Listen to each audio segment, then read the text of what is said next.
When I used to be BDR, I was not the most talented, but I was the most consistent. And consistency beats talent all the time. The second part is coaching, that you are able to be coached, because if you are not able to be coached, you can't improve. When you wake up and you want to be the best and you want to overachieve your quota, it's halfway of reaching your actual quota. I have a BDR in my team, for example, is obsessed about dashboard. To be the first one on every dashboard. So this is an amazing mentality because you can fail. I'm going to start by asking you to introduce yourself. So I'm Jérémy Carvalho. I'm working at Aircall for over a year. I'm managing the BDR, so outbound rep, and the SDR, inbound rep. And my goal is to improve the conversion rate and to help them to reach their quota. And can you tell us a little bit about your background? Because I saw on your LinkedIn that before starting at Aircall, you were working in finance, marketing, sales. So how did you end up as a team lead? Yes, this is a good question. So actually, I did a master in finance. So between Paris, New York, and London. I used to love finance. I started my career in finance, in cryptocurrency in London. So after my master, I started to work in a cryptocurrency company in London for about a year. Then I had to come back to France because of the Brexit. So I joined a company called iPay in France in 2019, so straight after London. And I did like around a year, and COVID hit. I start to question myself. I am doing what I like. I'm doing what I want to pursue in my career. And the question was no. I was not creating value for people. And I love to create value for people, to try to understand people. I love psychology as well. I love marketing. So I decided to quit my job back in December 2020, around December 2020. And I started my own business. So I was 24 back in time. And for me, it was the time to create something. So I started my own digital marketing agency. I start to watch some YouTube video. I start to read some posts on Reddit, on Twitter. And I start to teach by myself about marketing, digital marketing, Facebook ads. So I started by myself. So I create my own business, all the paperwork that you need in France. But even if I love marketing, after the first 2 months, I was struggling to find clients. So what I did, I was like, I have the idea. I know how to run some campaign on Facebook ads, but I didn't have clients, unfortunately. So I decided to start to learn how to prospect. So I'm self-made in prospecting, same idea. I buy some online course. I start to watch some video on YouTube. I purchase some software with my own money to run some email sequences, like Zelic, for example. It was not Zelic actually, but I tried some tools. And I started to book meetings, basically. At the beginning, it was hard. First 3 months, I didn't book any meetings, but I have to A/B test because, I was by myself. I needed to survive, so I needed to book meeting and to find some clients. So after the first 3 months, it started to go really well. I was booking between 5 and 10 meetings per week. Basically, I was targeting restaurants. I was booking maybe between 5 and 10 meetings per week. So I did that until end of 2021, and I stopped because, as you know, in France, the restaurant owner received some help from the state, and they had to pay back at the end of the year. So they didn't have budget anymore to purchase marketing service because they have some money to give back to the states. So I decided at the end of the year, what should I do, Jérémy? I did my own test with my own business to find some client. I want to try in the corporate world. So I start to do some interview in American companies, Shopify, DocuSign, Talkdesk. And I got accepted at Talkdesk and I started as a BDR. Okay, so basically you were self-taught in marketing and sales. And because you had your experience with your business, you got hired as a BDR. Exactly. When I did the interviews, what the manager liked is my approach in terms of outbound, because I did it by myself, I didn't have a target, corporate target. I did it by myself because I needed to survive. So obviously you are growing faster when you are your own boss. So yeah, they like this, and they like the fact that I was autonomous, basically. And coming from finance, what was the thing that surprised you in sales and marketing, especially sales? It's completely different because in finance, I used to use Excel a lot, while when I'm doing sales, I'm prospecting using some tools, copywriting. It's an underrated skill, how to write message, talking to prospect, understand their pain point. So it's completely different, to be honest. I prefer sales I will probably do all my career in sales because I love to talk to people. I love to create value. And in finance, it's not the case. Do you think that it's your love for sales that made you stand out? Because I saw on your LinkedIn profile that you had really good like quotas and really good like pipeline numbers. So is it the passion? When I used to be BDR, I know by a fact, I'm managing BDR now, most of the people don't like the job. They're just doing it, before becoming AE. Me, when I used to be BDR, I woke up every morning, I was happy because I know it's strange. I love rejection. I love to A/B test. I love to understand. Yeah, I know. I love to A/B test, and I love to understand what was not working. Change what was not working into it's working now. So I was excited every morning when I woke up. So yeah, I think it's that. Being as a BDR, liking being a BDR, at what point you wanted to become a team lead? This is a good question. At the beginning, I started as a BDR. The usual career path, as I mentioned before, is BDR AE. But I was a bit confused because when I started to be BDR, I loved to help my teammate to improve their outbound. So I started to be like, okay, why should I become AE? Just because everyone is becoming AE?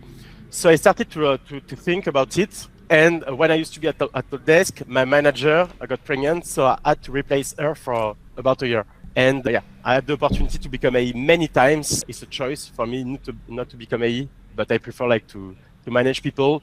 And I think the victory of my team members are better than individual victory. So how did you transition from doing the work yourself, like calling, outreaching, to coaching people and teaching people how to outreach and call? It's a completely different work because when you have your own quota, you rely only on you.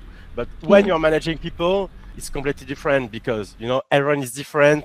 Everyone has a different approach. So, and I had the chance to be BDR not so long ago. So when I used to be at Talk Desk, I ran some workshop to help them because it was working for me. Why it should not work for you? So I started like that to apply what is working for me to my teammates, and because I was only team lead, it was team lead but in remote at Talk Desk for the story. Okay. It's a remote company, so it's a bit different than now. But I started to do some workshop with them.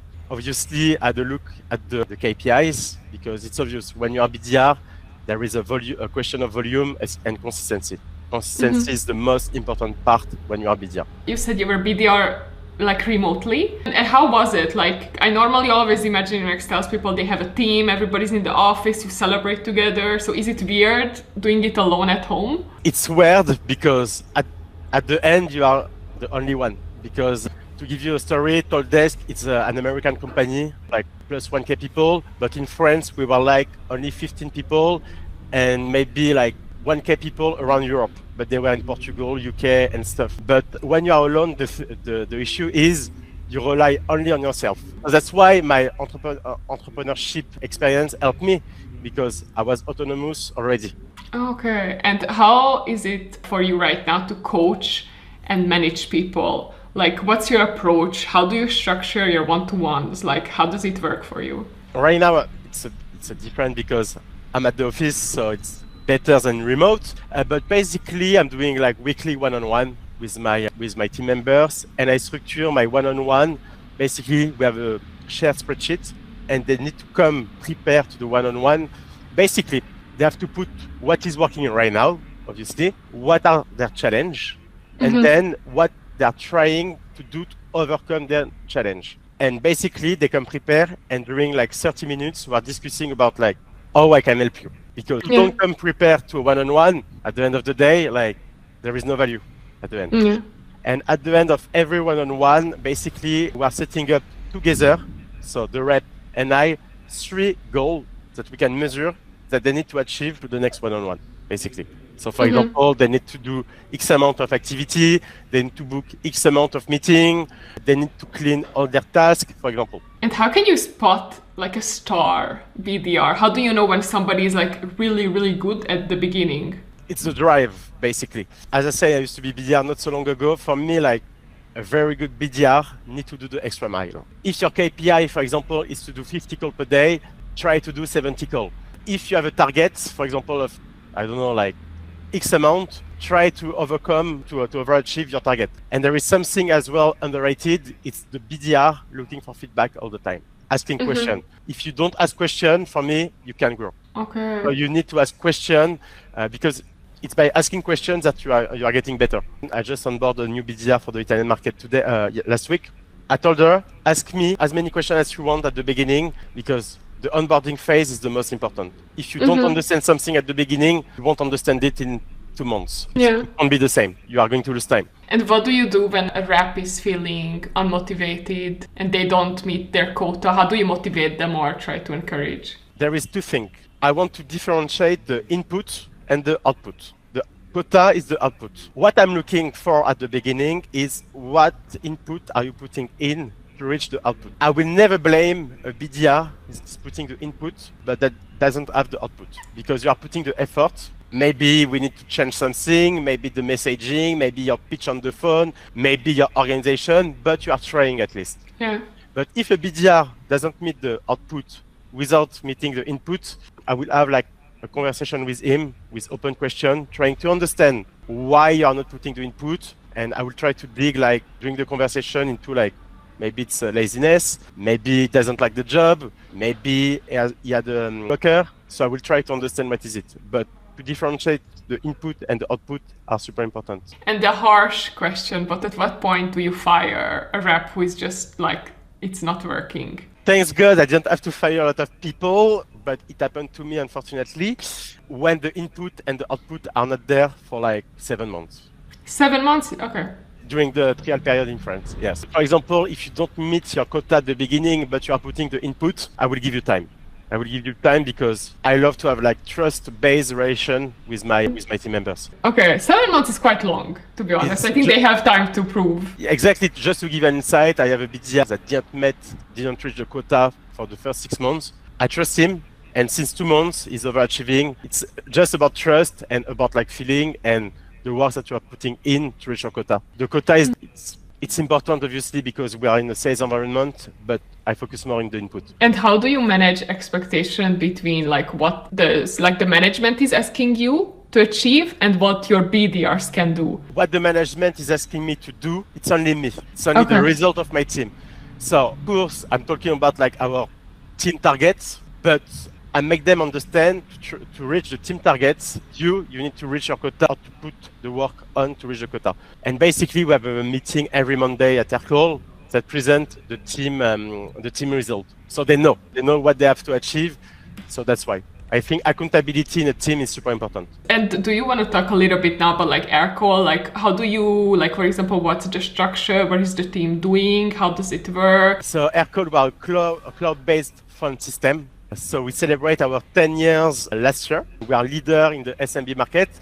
And basically our goal is to help sales team and support team to improve efficiency. To give you some insight, we are going into the multi-products since this year. So we released some AI features, WhatsApp integrated in our system to help the support team to talk to their customer. And our goal right now is to go up market to try to go after the bigger clients. So historically, we are like a SMB company for SMB, but now we want to go after like bigger company. Okay, and when you're creating the outbound strategy for a call to achieve these goals, like how do you do it? What's your approach? We are using like different tools. So obviously we are using a tool for the email sequences, that is Outreach, and Aircall. And our goal basically is to personalize the maximum of interaction. So to give you some insight, we are targeting mostly head of sales, head of support, IT. So we have sequences for each of the persona. We are trying as well to personalize every first message with like some relevant information. For example, industry based. We are working with customers in your industry. I think it might be interesting to talk to you. Just an example. Integration and a lot of stuff. For example, if they move job, if they used to be Aircall in the past, we are personalizing with that. And we are trying to use an omni-channel approach. So mixing email, calls, and LinkedIn. So to give you some actionable tips, basically we are doing something since the beginning of the year. We are putting some alerts in our email. So we have, for example, like a task that is created if an email got opened more than 3 times. Okay. So like this, the BDR can call people that show some interest. Exactly. Yeah. I prefer quality of interaction rather than quantity. And how do you make sure that it doesn't come off as spammy, you know? And still being persistent, but in like a real authentic way? Yes, so the personalization is key. If you don't personalize, like back in time, like 5 years ago, like around COVID, BDR were able to send like mass emailing. It was working, but everything shifted since. With AI, BDR teams start to be more mature. So now we have to focus heavily on personalization, as I mentioned. Of course, we have some prospects that are saying, stop to email me, but it's the job. So our goal is to personalize, try to space as well the interaction. So not sending, for example, 5 emails in 5 days. Space them out within 30 days, for example. And how many people are in your team? So I got 6 BDR and 2 SDR. So we just opened again the Italian market 2 weeks ago. So I have a BDR that is managing the Italian market as well. And you talked about cold emailing, and what about cold calling? What's your approach? So we're using Aircall, obviously. So basically, the BDR got a KPI of between 30 and 40 calls per day with some positive connect, quality over quantity. And the goal, basically, is them to engage with the prospect. So we did some training, a lot of training on that. It's to leave something in the calendar all the time. So I'm going to give you an example. Imagine I'm doing a cold call right now. You, Nora, I don't have time to talk now. Let's talk Friday, for example. I ask to the BDR to send always an email in an invitation in the calendar, because like that, for example, of course, it's going to have no show that are going to happen, but at least they can rebound on that. We are using as well Aircall to listen the call, basically. So we have some AI feature called transcript, basically. Thanks to that, basically the BDR can focus on the conversation and not taking note, because it's integrated with our CRM Salesforce. Yes, so they can only focus on the conversation instead of writing the note on a spreadsheet or on your note on your MacBook. They can only focus on the call, and this makes a big difference, to be honest. They focus on selling and not like admin tasks. Yeah, that's a big thing, to be honest. And how do you deal with no-shows? So there is 2 aspects for the no-show. Its first aspect is to prevent no-show. Basically, my team is sending an email reminder every day before the meetings, and a text message during the morning as well, to avoid no-show. Then, unfortunately, no-show can happen, and they're going to happen like all the time. So what we do, basically, we are sending sequences for no-show. Okay. So I saw that you missed our meeting, and we try to reschedule it in the quickest way possible to avoid to lose the momentum. And what do you do when you try your best to prevent no-show, but it still just happens? At least no regret. No regret. Yeah, they did everything that can do in terms of what they can control.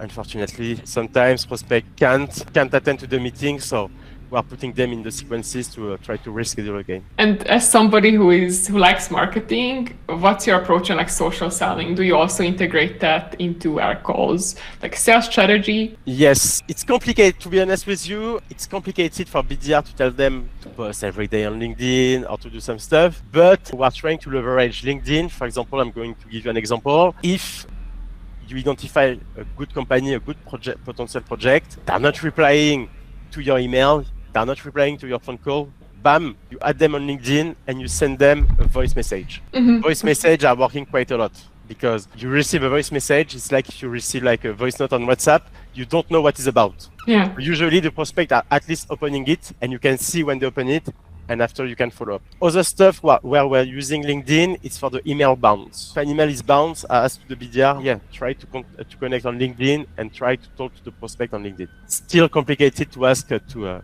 a team, all the team members to post 2 times on LinkedIn, because at the end of the day, LinkedIn is personal, so I can't force exactly. them. Yeah. But yes, it's complicated. When I used to be BDR, I used to post on LinkedIn a lot. It's a lot of work and organization, but it was working. But I can't force people to do it. So yeah, that's true. And what's your opinion on cold calling is dead? What everybody is saying these days. False information. I think cold calling is the best way to have to book meetings. But I think cold calling as it used to be, it's dead. Maybe I'm wrong, but we're seeing some good results. I will never ask a BDR to make a cold call out of the blue.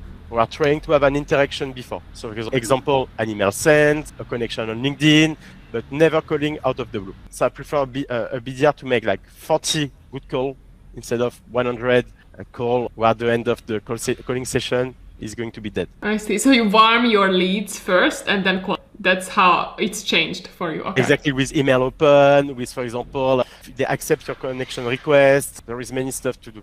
And what, in your opinion, what's like the 3 key qualities a salesperson should have? Okay, so this word, I'm using it every day at Aircall. It's consistency. Is the most important and the most underrated skills that you can have.